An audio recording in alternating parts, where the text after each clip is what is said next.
welcome to the preview show. I'm George and today I'm going to be presenting, and to start off here's a Mark Sykes interview. Sykesy, we'll start with talking about Tuesday's game against Crewe. Difficult game, but getting the result, very important 3 points. Yeah, it was difficult. I just mentioned in the interview before there, you looked at that game thinking that we should win comfortably because of the league position and that, but I think complete contrast to the Charlton game the other day, where it was 4-0, but it's one of them games where you have to dig deep and get a result, and thankfully we did. And in many ways, grinding out that result is almost as big, if not bigger, as a win at the Valley. Yeah, it's nicer winning that way. I suppose, like, I think the game we played Gillingham, we beat them 7-2, and it was like, after the game it was good, but it didn't feel like a great win, you know. And then you win by a goal against Crewe, and it feels much better. I think just the way the game planned out, then it was obviously they had a little bit more control in the second half, and we showed our determination to keep a clean sheet, and thankfully we got that. Now you're back in training. Yeah. How are preparations going ahead of Saturday? Well, we haven't spoken to the manager yet, so we have a meeting shortly, but we'll see what happens. We might have a couple of players injured or out from Tuesday's game, so we'll see what happens. We'll do a bit of prep in the next hour or so, and then all guns blazing towards Saturday. Back at home as well. Home form has been brilliant as of late. Obviously, previously lost against Bolton, but it was another fantastic game. You're looking to hit the ground running again, won't you? Yeah, but the Bolton game was just a little bit disappointing because we're conceding. Well, I felt like we were conceding way too many goals, and when you concede 3 at home, it's nearly impossible to try and win the game, you know. So the last 2 games have been a lot more positive, especially not conceding. So it felt like we needed to score 2 and 3 goals to win games previously, whereas we kept the clean sheet the other night. We only needed to score 1 to win the game, so that was good. Yeah, you mentioned the clean sheets. As good as the goals have been recently, it's such an important psychological boost, I think, for the team, isn't it? Yeah, and it's not even, I think the manager spoke about it before, saying that the clean sheet actually isn't the important part. It's more so the chances that we allow the opposition in games. You know, we try and keep them limited as much as possible. So obviously Crewe had a great chance the other night, and we got a little bit of luck, which we needed. So hopefully we can keep that going, you know, and keep as much clean sheets towards the end of the season as possible. Cambridge United, it was a fantastic game on the opening day of the season last time, and they got a fantastic result against Plymouth, beating them recently as well. Yeah. They're another team who are going to ask questions, aren't they? Yeah, it's always that way in this league, you know, and like I touched on there, you'd have said the Crewe game we should win comfortably, and it didn't turn out that way in the end. You know, we obviously got the win, but we've obviously drew against them at the start of the season, so no doubt it'll be difficult, but we have to win the game, you know. And Saturday is a chance to celebrate the life of a true Oxford United icon who we sadly lost last week as well. Yeah, definitely. I heard the manager obviously speak after the game, and he was saying that this Saturday will be all about him, you know. Hopefully the fans come out for him, and I think it's really important we put on a performance for him, you know. So we've changed it up a bit. We are going to do an interview with Paul Wanless, who captained both Oxford United and Cambridge, and he's going to talk about his best combined 11 between the 2 clubs. Again, a player that come from the Premier League when I was at Cambridge, Lionel Press. Country from Sunderland, absolute flamboyant Frenchman, amazing goalkeeper, absolutely mad as the hatter, but what a keeper. Right back, playing a 4-4-2 here. You know, it's a different, not everyone was suiting, and to be honest, if you were a balance of a team, this would not be the balance of the team I would do as a manager, but players, individuals. Right back, I'll go for Robbo, Les Robinson. Speaks for himself, Robbo. He's fully committed, fantastic servant for the club. Solid as they come, and you know, was a fantastic right back. Centre half, I think I was fortunate to have Matty Elliott when he first come to the club. Matty was brilliant. He really was. You know, when I first saw him, obviously he come from Scunthorpe, I believe, could be wrong. Become good friends, and we used to share lifts to train and that together. But I think everyone knows what Matty was in the end, and obviously what he went to do in his career speaks for itself. But loved playing with Matty. Absolutely fantastic. Yeah. And now and I think they'll make a good pairing in the Premier League as well, because this player did go on and grace the Premier League. Jody Craddock. But Jody was quick, very quick, deceptively quick, strong in the air. Obviously played in the Premier League, so could play, but I would say Matty was a better footballer. But as a pairing, that's a good pairing. Yeah. Jody, and like I say, another lad who was absolutely fantastic. We had our little superstitions, Jody and me. We had to do 100 headers to each other before we went out. It was just our little rituals we had. There's another couple of left backs I could have put in here, but I will put in one who did go on and have quite a good career. It's a lad called Danny Granville. Very similar to Robbo, great engine up and down, but Danny scored goals as well. You could play him as a left winger, but a very, very good attacking fullback, probably ahead of his time, but left us at Cambridge and went to Chelsea, so he didn't do bad for himself, in fairness. Going for the 4 across the middle, left wing. Well, obviously people remember Chris Allen, but as a youngster growing up, Paul Simpson. Oh my God, best left foot I don't think I'd ever seen. Bearing in mind I'm only young at the time, but I would love to see his goal DVD. Some of the stuff he did in training, some of the goals I saw him score at the Manor were just second to none. You know, Lionel Messi was doing them now, and people would just be like mouth open. The man was fantastic. Not quick winger, the proper old original tricky winger. In the two in the middle, growing up, people would say, "Who did you admire?" And for me, it'd be Mickey Lewis, because Mad Dog. I sort of in a way not based my game on Mickey, but if you go, you couldn't go wrong being a Mickey. What I mean by that, I think people who saw me play, you give your all, 100% every game, and that's what Mickey did. You knew what you're going to get from Mickey week in, week out. Used to make you laugh. You'd do training sessions or running. He'd be at the back, but no more than Mickey on a match day. Just tenacious in there, fantastic. Again, not the passing ability, but just amazing. But I think by putting the partner with him, who I arguably would say was the best player I actually played with, would be Jim Magilton.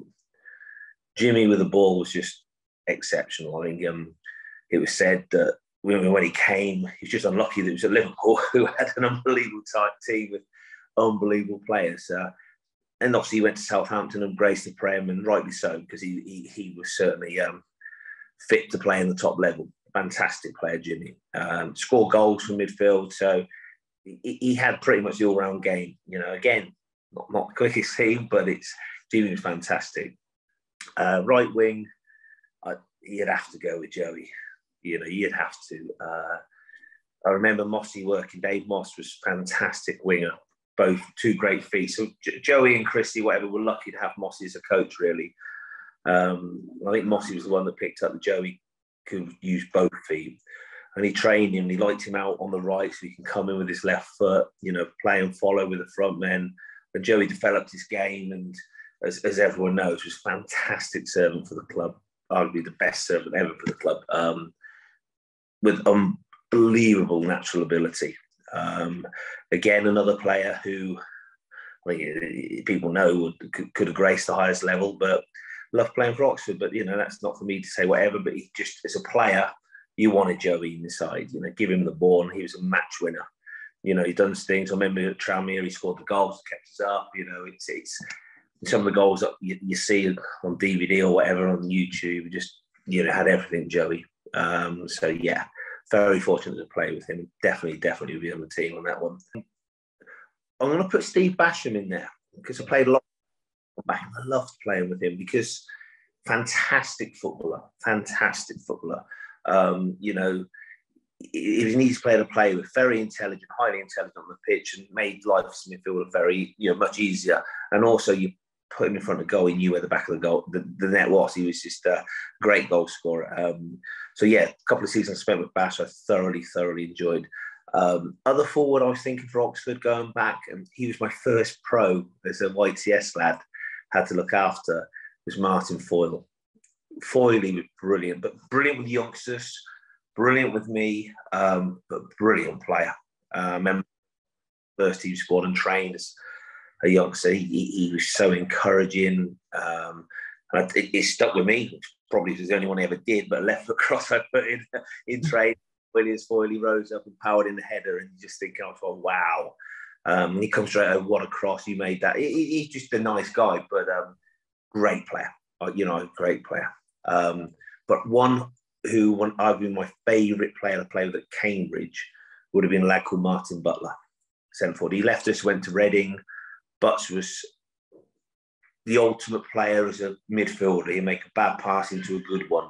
Great engine, would chase everything down. And during our promotion season, when we were knocking out teams in the Prem and that, Butts was the man to go to. Good goal scoring record. He come to us from Walsall, but brilliant player.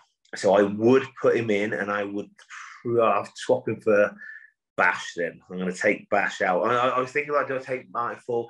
Both similar. Bash would arguably be a better footballer, but I love playing with Butts, and I play with Butts longer. Foyle is being my pro, so I would keep him in. Obviously, I played with the very raw Dave Kitson, who did come to Oxford towards the end of his career, but very raw when I played with Kits. But I have to put Butts in and toss to the con. But I think balance-wise, you put Foyle up there with Butts, because obviously the aerial ability of Martin Foyle. So only a few of the Cambridge boys actually make it. These were people that a year or two prior to me even becoming an apprentice was in London Road watching them. Yeah. Out there with them, and it was like a big thing for me. So I was honoured to play for my hometown, and it's a big thing. And when I was a schoolboy, I was offered to go to Arsenal, Derby. They offered me actually do the apprenticeship and followed by a pro, but Oxford didn't. They just said apprenticeship, and he did. And Brian Horton, I remember saying, was my father in there? He said to me, I believe he's good enough to make it, but he's got to earn it. And so I owe Oxford everything, and it's coming back there was a dream for me. It was probably the only club I really ever wanted to leave. I didn't want to leave Cambridge, but I got to go. Dream for me to come home and finally skip a local club. It was something that I love doing. Honoured. And now I'm joined with the two Wallies that are usually here. Quite rude. But a bit true. And I'm going to be asking some questions. So, Chris, what? It's going to be an emotional day on Saturday. So what's going on? I'm going to turn that on you. You're much too young to remember Joey. Have you got the feeling of how good he was this week? Reading and seeing all the videos and stuff. Yeah. He's the best player I've ever seen. So we are going to pay a fitting tribute to the best player that's ever been produced by Oxford United. All the academy will be there, walking out to join the current players. There'll be a minute's applause. I know some fans wanted to do silence, but the family requested applause, so we'll do that for him. The programme's brilliant. There's a nice video that Liam, who's behind the camera, has done, which will be going out, which I'm not going to watch again because it makes me cry every time. Basically, I've cried for a week, so I'm a shell of a man after this week. So if you're coming along, you know it's going to be emotional, so be part of that, please. That'd be brilliant. Over to you, Mr. Presenter. And you've touched about the programme, so what's going on with the group? That's a very good question. The programme obviously features Joey on the front cover. Nice photo there of him with the fans in the background cheering it on.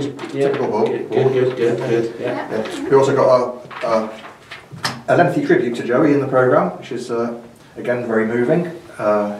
Worth getting the programme just for that, really. The best thing is the programme, if there are mistakes, we didn't proofread it. No, someone else proofread the programme, so any mistakes, not that there were any obviously, but Were there any mistakes in the programme? No, clearly not. Doesn't matter really, does it? That's okay, good. Carry on, presenter. And now we're going to move on to the team news. Good, I should explain what's going on. He wrote in before Christmas and said, can I have a go at presenting? I said, yeah. It's the first time since COVID you could do it. You enjoyed yourself this morning? Loved it. What's the most surprising thing you found out? The amount of time it takes to do a 2-minute video, probably. Has the amount of swearing that goes on around here surprised you? Not really, no. I don't think it would. The team news, Mark Sykes can't play because his shirt's missing. He gave it away to somebody in the crowd on Tuesday and it's not been returned, so sad, isn't it? Yeah, quite sad. Any idea where that shirt is?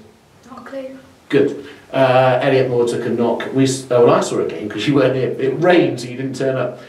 James Henry scored a goal. He's back available. Marcus Brown's available again after that. We'll just wait and see on Elliot Moore, who took a bit of a kick to the ankle. So we'll wait and see what happens with him. Otherwise, it's pretty good. And don't forget there is a game of football. I know it's going to be emotional, but it's the game, isn't it, Martin? Yeah, Joey would have wanted us to win, obviously, so that's what we got to do. Yeah. Charlton was particularly bad for both of us, wasn't it? Yeah, we found out at half time about Joey. The second half was just, wasn't really concentrating on it at all. We didn't know what was going on. But, it's hard to tell with us too, isn't it? But it's been an emotional week, but there is a game of football on Saturday and we'll concentrate on that, won't we? Yeah, for sure. Come on, Mr. Presenter, wrap this up. It's been really fun doing the presenting today. Can I do it again? No. You get the shirt back, you can do it again. So, I'll be there on Saturday anyway, and let's do it for Joey.